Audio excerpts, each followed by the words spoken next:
Hi, I'm Margot Mastery, founder and owner of Margot's Bookkeeping Services, LLC.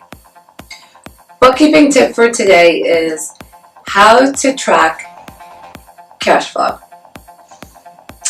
So I have three key things that if you examine these components can help track your cash flow. The first thing is accounts receivable. Accounts receivable is your sales, all the money that comes in. Really tracking it and staying on top of that helps you, in the most part, really great. The second thing is inventory. When you have to buy inventory, that reduces the cash flow. So really developing a method of knowing how much inventory you need to keep on hand. Sometimes overbuying or underbuying can really hurt the business. So really establishing that is a big thing to really review. The third thing, and for me, I think this is one of the most important, is credit terms. How often you get to pay certain vendors. So for instance, you might have heard me say this example before, like a bagel store. A bagel store that has no line of credit and has to pay the bagel man, he has to pay them on the spot, which is, paid upon receipt. But he didn't make the sale yet, so he has to outlay that money.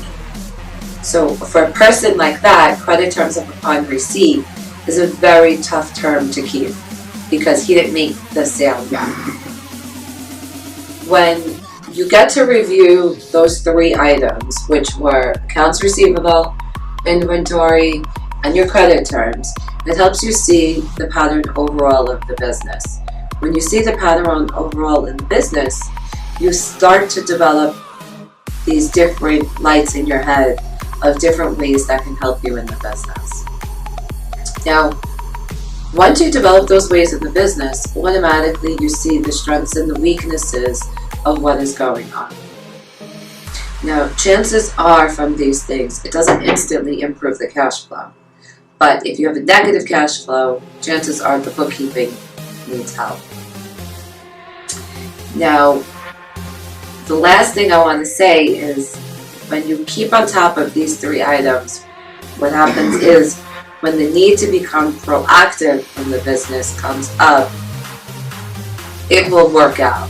So for instance, if you need to buy inventory ahead, if you need to increase labor, things will work itself. Things will work, the workflow will develop within the business because as you're developing the pattern, you'll be able to plan for that. If you have any questions on this, please feel free to let me know. I hope this helped you. Looking forward to talking to you soon. Thanks.